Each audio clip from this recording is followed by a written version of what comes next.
I didn't cry when he raised his hand, I cried when the room went silent like everyone already knew something I didn't.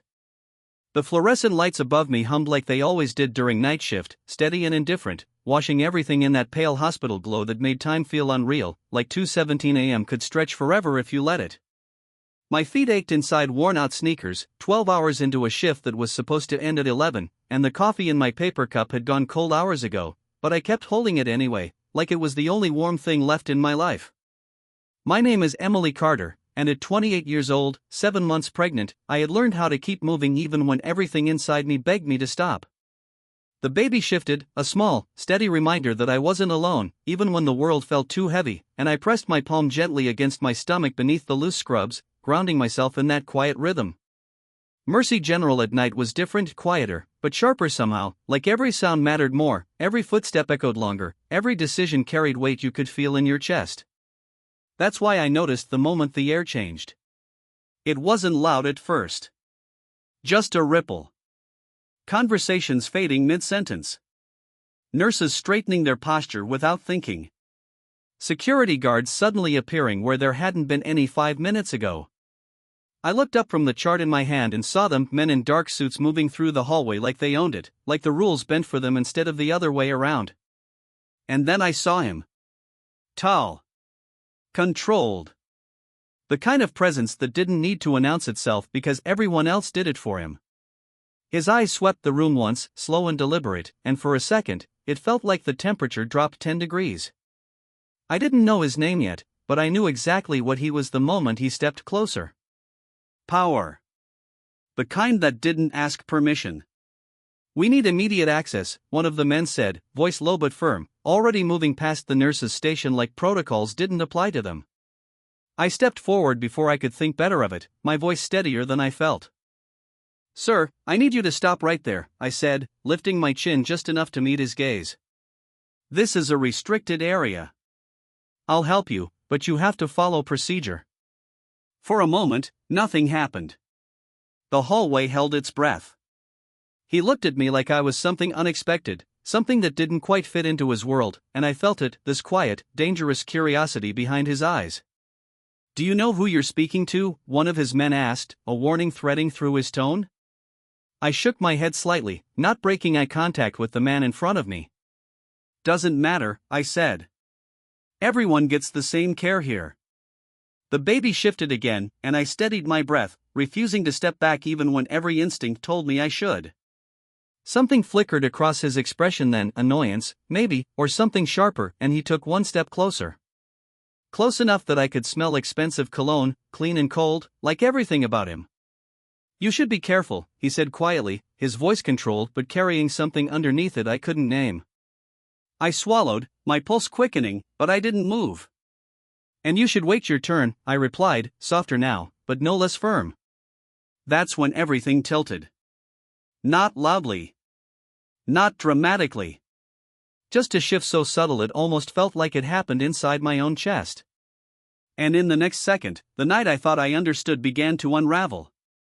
The silence did not break right away, it stretched, thin and sharp, like a wire pulled too tight, and I felt every eye in the hallway shift between us, waiting for something neither of us had said yet, and for a second I wondered if I had misread him, if that flicker in his expression had been hesitation instead of warning, but then his jaw tightened just enough to tell me I had not imagined anything at all and that whatever patience he had walked in with was already running out. "You are in my way," he said, not raising his voice, not needing to, because authority like his did not rely on volume, it relied on certainty, the kind that made people step aside without realizing they had already moved. I did not move. My fingers tightened slightly around the chart in my hand, the paper crinkling softly in the quiet, and I forced myself to breathe through the pressure building in my chest because backing down now would not just be about rules, it would be about something deeper, something I had spent years learning how to hold on to when everything else in my life felt uncertain.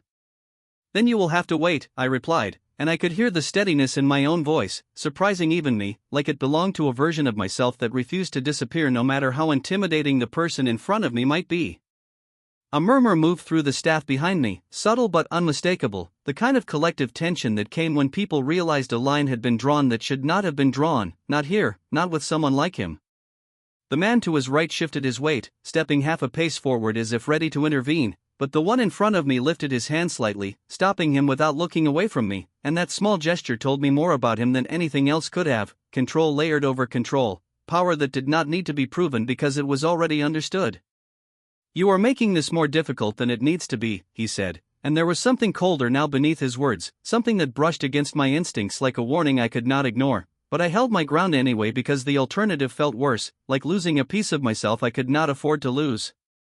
The baby shifted again, stronger this time, and I pressed my lips together, grounding myself in that quiet movement, reminding myself why I could not fold, not tonight, not for anyone.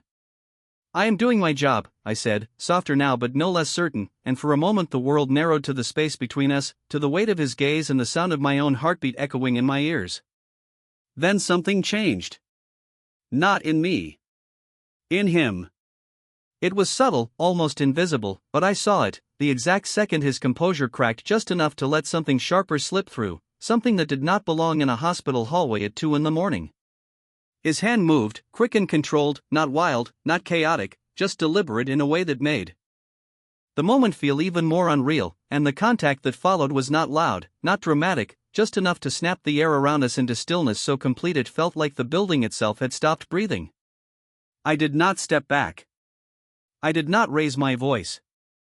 I did not even realize I was holding my breath until a second later when it came rushing back in, uneven and sharp, and I became aware of everything all at once: the sting in my cheek, the sound of a monitor beeping somewhere down the hall, the way no one was moving, no one was speaking, like the entire world had decided to pause and see what I would do next. I could have reacted. I could have said something, anything, but instead I just looked at him, really looked at him, and what I saw was not anger the way I expected, not even regret, but something unsettled, something that had not been there before, like he had crossed a line he did not fully understand until the moment it was already behind him. My eyes did not drop. My voice, when it came, was quiet enough that only he could hear it. "You should not have done that," I said, and I meant it in a way that had nothing to do with me and everything to do with what was about to happen next, even if I did not know exactly what that would be yet. And then, from somewhere behind him, I heard footsteps, slow, measured, the kind that did not rush because they never needed to, and something in the air shifted again, heavier this time, like the night itself had decided it was not finished with us yet. The footsteps did not rush, they did not echo with urgency, they carried something else entirely, something measured, controlled, the kind of presence that did not need speed to command attention, and before I even turned my head I felt it, that shift in the room, deeper than before, heavier, like gravity itself had changed direction and everyone felt it at the same time. The man in front of me noticed it too. I saw it in the way his shoulders stilled, not stiff, not tense, but alert in a way that felt different from before, like whatever had just entered the space was not something he could ignore. No one spoke. Not the nurses behind me, not the men in suits beside him, not even the distant hum of machines seemed as loud as it had been seconds ago. The footsteps stopped a few feet behind him. Close enough that I could feel the presence without seeing the face yet. And then a voice came, calm, low, steady in a way that did not ask for attention but took it anyway. "Emily." My name. Not loud. Not questioning. Certain. Something in my chest tightened, not with fear, but with recognition, with something that felt dangerously close to relief, and I turned slowly, almost afraid that if I moved too fast the moment would break into something I could not control. He stood there like he had always been there, like the entire night had been building toward this exact second without me realizing it. Daniel Carter. My brother. Same height I remembered, just over 6 feet, same quiet posture, hands relaxed at his sides, but there was something different now, something sharpened by time and distance, something that made even the men in dark suits shift subtly as their instincts caught up with what their eyes were seeing. He did not look at them. He did not look at anyone else. His eyes were on me first, scanning quickly, not dramatically, just enough to take in what mattered, and I saw it, the flicker of something controlled behind his gaze when it paused on my face for half a second longer than necessary. "I am fine," I said before he could ask, my voice softer than before, and it was the truth, at least the part of it that mattered most in that moment. His eyes held mine for a second longer, like he was deciding whether to believe me, and then they shifted. Slowly. Deliberately. To the man standing between us. And that was when everything changed. I did not understand it at first, not fully, but I felt it, the exact second the balance in the room tipped in a direction I had not expected. The man in front of me turned, just enough to see who had spoken, and for the first time since he had walked into this hospital, something in his expression broke. Not fear. Not exactly. But recognition so sharp it might as well have been physical. His eyes locked onto Daniel, and the silence that followed was not empty anymore, it was charged, heavy with something unspoken that everyone else in the room could feel but not name. You, he said, and it was the first time his voice had lost that perfect control, just for a fraction of a second, just enough to make it real. Daniel did not step closer. He did not raise his voice. He did not need to. He simply stood there, meeting that gaze with a calm that felt absolute, like he had already measured everything in front of him and found it lacking. You should not have done that, Daniel said, his tone even, almost quiet, echoing my own words from seconds earlier, but carrying something far heavier behind it, something that did not need explanation because it was already understood. I looked between them, the air tightening with every passing second, and for the first time that night I realized something I had not seen before. This was not just about what had happened in the hallway. This was something older. Deeper. Something that existed long before I stepped between them. The man in front of me, the one who had walked in like he owned everything, stood completely still now, his gaze fixed on my brother, and in that stillness I saw it, clear as anything. He was not in control anymore. And he knew it. No one moved, not even the guards who had entered with him, and that was what made it real, because men like that did not hesitate unless something in front of them forced them to reconsider everything at once, and I watched it happen in real time, the shift in power so quiet it almost felt invisible, except it was not. It was written in the way their eyes flicked between Daniel and the man who had just moments ago controlled the entire room. Adrian. I did not know his name before, but I heard it now in the silence, whispered by one of the staff behind me, barely audible, like saying it too loud might bring something worse. Adrian Volkov. The name settled into the space like it belonged there, heavy and undeniable, but it did not carry the same weight it did seconds ago, not with Daniel standing between us. Adrian's gaze stayed locked on my brother, and for the first time since he stepped into this hospital, he did not look untouchable, he looked calculating, like he was reworking something in his mind that had just gone wrong. Daniel Carter, Adrian said slowly, his voice steady again but different now, more careful, like every word had to be measured before it was allowed out. Daniel did not react to the recognition, did not step forward, did not step back, just stood there with that same quiet control that made everything else in the room feel louder by comparison. You remember, Daniel replied, and there was no question in it, only confirmation, like he had expected nothing less. I felt my pulse in my throat, sharp and uneven, my mind trying to catch up with what I was seeing, because this was not just coincidence, not just a brother walking into the wrong moment, this was something else, something that had roots I did not understand yet. Adrian glanced at me for a fraction of a second, just long enough to acknowledge what connected us, and then his focus returned to Daniel, sharper now, more intent. I did not know she was yours, he said, and the words hung in the air with a weight that made my chest tighten, because he did not say it like an apology, he said it like a realization that came too late.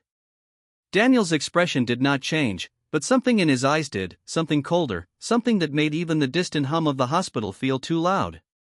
You should have known better regardless, Daniel said, his voice still calm, still controlled, but carrying an edge that did not need to rise to be understood. I shifted slightly where I stood, not stepping away from either of them, but suddenly aware that I was standing in the center of something far larger than I had imagined when I started my shift that night, something that had nothing to do with hospital protocols or patient charts and everything to do with a past that had just walked into the present without warning. Adrian exhaled slowly, almost imperceptibly, like he was grounding himself, and for a moment I saw it again, that flicker of something unsettled beneath the surface, not weakness, but recognition of a mistake that could not be undone. This does not need to escalate, Adrian said, his tone lower now, controlled in a different way, like he was choosing each word carefully, aware that the wrong one could shift the balance even further. Daniel's gaze did not waver. It already did, he replied, and the simplicity of it made the truth land harder than anything louder could have. The baby moved again, a small, steady reminder beneath my ribs, and I placed my hand there without thinking, grounding myself in something that was mine in the middle of a moment that no longer felt like it belonged to me at all. Adrian noticed the movement. I saw it in the way his eyes flicked down briefly, not with curiosity, but with something else, something more complicated, something that lingered for half a second too long before he forced his attention back to Daniel. And that was when I understood something that shifted everything again. This was not over. Not even close. Because whatever had just been revealed between these two men was only the surface of something deeper, something unfinished, and I was standing right in the middle of it whether I wanted to be or not. And for the first time that night, I was not sure which of them I should be more afraid of, the one who had lost control, or the one who never needed to raise his voice to take it.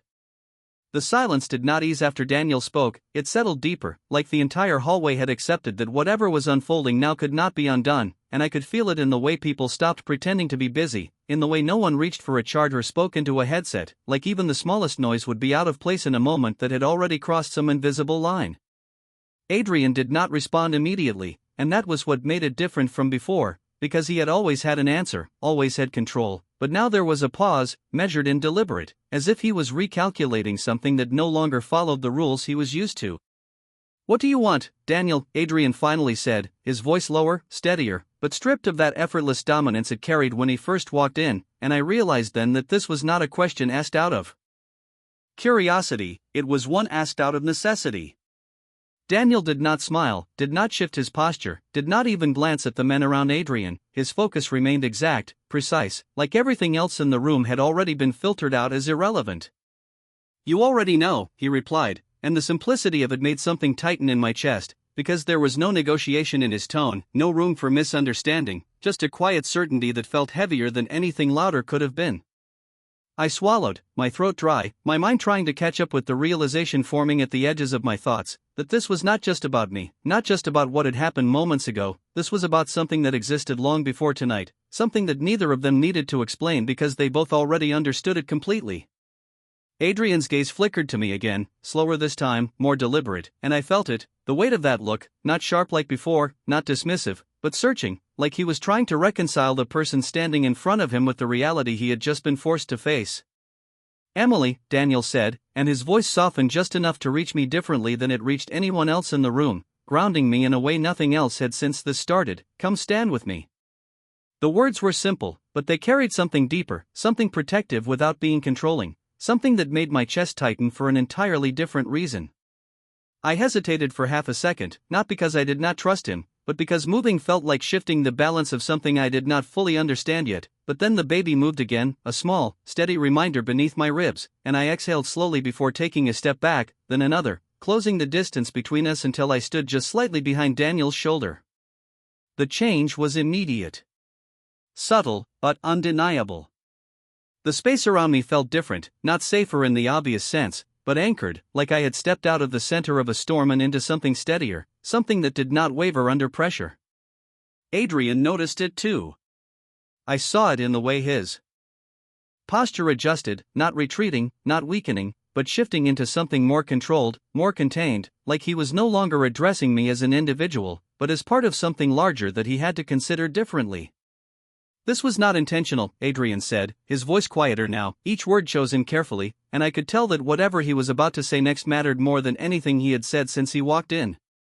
Daniel did not interrupt, but his silence felt heavier than any response, like it demanded truth without needing to ask for it. "But it happened," Daniel replied after a moment, and there was no anger in his voice, no raised tone, just a simple acknowledgement that landed harder than anything else could have, because it removed any room for denial, any space for excuses. Adrian held his gaze, and for the first time I saw something I had not expected to see in a man like him, not fear, not weakness, but something closer to respect, reluctant and unspoken, but there nonetheless. The hallway remained still, the world outside that narrow space continuing as if nothing had changed, while inside it felt like everything had. And standing there, just behind my brother, I realized that whatever happened next would not just define this night, it would define everything that came after it, because lines had been crossed that could not be erased, only answered. The air did not loosen after those words, it tightened, like something unseen had drawn a boundary that neither of them could ignore anymore, and I could feel it in the way Adrian's men shifted slightly, not forward, not backward, but alert, like they were waiting for a signal that was never going to come, because this was no longer their moment to act, this belonged to the two men standing in front of me, and to whatever history had just surfaced between them. Daniel remained still, his presence steady in a way that did not fluctuate, and for the first time since I stepped behind him, I realized something that unsettled me more than anything else had tonight. He was not reacting, he was anticipating, like he already knew how this would unfold and was simply allowing it to happen at its own pace. Adrian exhaled again, slower this time, and his gaze shifted briefly down the hallway, scanning the space with the same precision he had used when he first entered, but now it felt different, not possessive, not dominant, but aware, like he was recalibrating not just the situation, but the consequences that came with it. "This stays here," Adrian said quietly, and it was not a command, not exactly, it was something more contained, more deliberate, like he understood that control did not come from force in this moment, but from restraint. Daniel did not immediately respond, and that pause carried weight, stretching just long enough to make Adrian wait for it, to make everyone wait for it, and then Daniel spoke, his voice even, but sharper now, like the edge had finally surfaced. "Nothing stays where it started," he said, and the words settled into the space between them with a finality that made my chest tighten, because I understood what he meant, even if I could not see the full picture yet. Some things did not disappear, they moved, they grew, they came back differently. Adrian's jaw tightened slightly, the only visible sign that those words had landed exactly where Daniel intended them to, and for a second, just a second, I saw something flash across his expression that was not calculation, not control, but something closer to acknowledgement, like he was accepting a reality he could not rewrite. "You have my word," Adrian said after a moment, and the tone had shifted again, stripped of anything unnecessary, direct in a way that felt almost unfamiliar coming from him, like this was not a statement he made often, or lightly. Daniel's gaze did not soften, but it changed, just slightly, like he was weighing something, not the words themselves, but the man saying them, measuring intent instead of language. "Your word does not change what already happened," Daniel replied, and there was no anger in it, no escalation, just truth, steady and unmoving. I felt the baby shift again, slower this time, and I placed my hand against my stomach, breathing through the tension that had settled deep into my chest, grounding myself in something that was constant, while everything else felt uncertain. Adrian noticed again. This time, his gaze lingered a fraction longer, not intrusive, not dismissive, but thoughtful in a way that felt almost out of place, and when his eyes lifted back to Daniel, something had changed again, something quieter, but more significant. "What do you want from me?" Adrian asked, and the question was different now, not strategic, not calculated for leverage, but direct in a way that suggested he already understood the answer might not be simple. Daniel did not answer right away. He glanced back at me for a brief second, not asking, not checking, just acknowledging my presence, before returning his focus to Adrian. "You will make sure she is never put in a position like this again," Daniel said, his voice calm, but absolute, and I felt the weight of those words settle over me, not as a restriction, but as a line drawn clearly in a space that had none before. Adrian nodded once, slow and deliberate, like he was sealing something without ceremony, without resistance. "It will not happen again," he said, and there was no hesitation this time, no pause, just certainty. The hallway remained silent, but it no longer felt suspended, it felt resolved in a way that was not complete, but enough to move forward. And standing there, just behind my brother, I realized something that shifted everything again. This was not the end of anything, it was the beginning of something neither of them had planned, and somehow, I was at the center of it whether I wanted to be or not. The tension did not disappear after Adrian spoke, it shifted into something quieter, more controlled, like a storm that had passed but left the air charged, and I could feel it in the way people slowly started breathing again, in the subtle movement of staff returning to their stations without fully turning their backs, like no one trusted the moment enough to let it go completely. Adrian stepped back first, not in retreat, but in acknowledgement, creating space that had not existed before, and that single movement changed everything more than any words could have. His men followed without being told, instinctive, disciplined, but less imposing. Now, like the weight they carried had been adjusted by something they did not fully understand but respected anyway. Daniel did not move. He remained exactly where he was, steady, grounded, like the center of something that had finally settled into place, and for a moment neither of them spoke, the silence between them no longer tense, but measured, like two forces that had recognized each other and chosen not to collide further. I felt my shoulders loosen slightly without realizing I had been holding them tight, the pressure in my chest easing just enough for me to take a full breath again, and it was in that breath that the reality of everything began to settle in, not as fear, not as relief, but as something more complicated, something that did not have a name yet. Adrian's gaze shifted to me again, slower this time, more deliberate, and there was something in it that had not been there before, something quieter, almost reflective, like he was seeing me differently now, not as an obstacle, not as a challenge, but as part of something he had not expected to face. "You handled yourself well," he said, and the words were simple, but they carried weight, not flattery, not dismissal, just acknowledgement, and for a second I did not know how to respond because it did not fit into anything I had prepared myself for tonight. I met his gaze, steady, not stepping forward, not stepping back, and I let the silence answer for me, because anything I said would have made it smaller than it was. Daniel shifted slightly beside me then, just enough to draw the focus back to him without interrupting, and Adrian noticed immediately, his attention returning with that same precision that defined everything about him. "We are done here," Daniel said, not as a command, but as a conclusion, and the finality in his tone left no room for anything else. Adrian held his gaze for a moment longer, like he was considering something unspoken, something that did not belong in this hallway but lingered anyway, and then he nodded once, slow and deliberate, the same way he had before, sealing something that did not need witnesses. "For now," Adrian replied quietly, and there was something in those two words that lingered longer than they should have, not a threat, not a promise, but something in between, something unfinished. He turned then, the movement smooth, controlled, and his men fell into place around him without hesitation, the group moving down the hallway with the same quiet authority they had arrived with, but different now, less imposing, more aware, like something fundamental had shifted beneath the surface. I watched them go, my heartbeat finally beginning to slow, the echo of everything that had just happened still moving through me in waves I could not fully process yet. Daniel did not move until Adrian disappeared around the corner, and even then, he remained still for a moment longer, like he was making sure the moment had truly passed before allowing anything else to take its place. Then he turned to me, fully this time, his expression softer than it had been seconds ago, but still carrying that same quiet strength that had filled the entire space. "Are you really okay?" he asked, and the question landed differently now, not urgent, not rushed, but grounded, like he was giving me space to answer honestly. I exhaled slowly, feeling the last of the tension leave my shoulders, and nodded once, my hand resting lightly against my stomach as the baby moved again, steady and reassuring.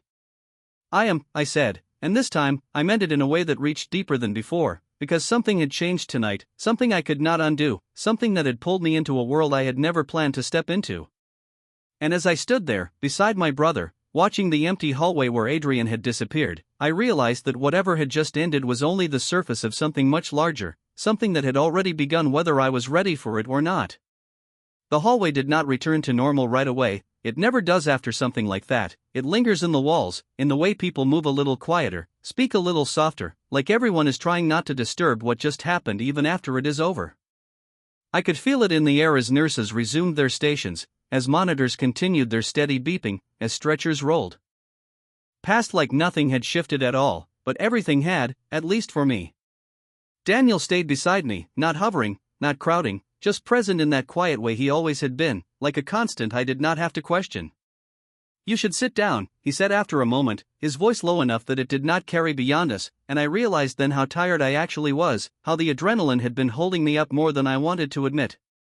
I nodded slightly and moved toward the nearby chair at the nurse's station, lowering myself carefully, one hand instinctively resting against my stomach as the baby shifted again, slow and steady, grounding me in something real while everything else still felt slightly unreal. Daniel remained standing for a second longer, scanning the hallway the way Adrian had earlier, but different, less about control and more about awareness, before he finally relaxed just enough to turn his attention fully back to me. "I told you to call me if anything felt off," he said, not accusing, not sharp, just stating something that mattered to him more than he was willing to say directly. I gave a small breath that almost turned into a laugh but did not quite make it. "It did not feel off," I said quietly, looking down at my hands for a second before meeting his eyes again, "it felt normal. Until it was not." He studied me for a moment, like he was weighing that answer, and then he nodded once, accepting it without pushing further. Because that was how Daniel had always been, he knew when to ask and when to let silence do the rest. The hospital lights reflected faintly in his eyes, and for a brief second I saw something there I had not noticed before, not fear, not worry, but something closer to concern layered under control, like he was calculating possibilities I could not see yet. "You are not going to like this," he said after a pause, and something in his tone made my chest tighten again, not from panic, but from anticipation. "Like what?" I asked, even though part of me already knew the answer would not be simple. He glanced down the hallway where Adrian had disappeared, then back at me, his expression steady but serious. Men like him do not forget moments like this, he said, and the words settled heavily in my mind, because I knew he was not talking about anger, he was talking about something else, something more complicated, something that lingered long after the moment itself ended. I followed his gaze without meaning to, looking toward that same empty hallway, and even though Adrian was gone, it did not feel empty. It felt like something had been left behind, something invisible but undeniable. Neither do men like you, I replied softly, and the words came out before I had time to filter them, because it was true. Whatever existed between them was not one-sided, it was not new, it was something built over time, something that had just resurfaced in front of me without warning. Daniel did not deny it. He did not confirm it either. He just looked at me for a moment longer, like he was deciding how much to say and how much to leave unsaid, and then he shifted the conversation in a way that felt intentional. You are not alone in this, he said, and this time there was no distance in his voice, no calculation, just certainty, and I felt it settle into me in a way that steadied something I had not realized was still shaking.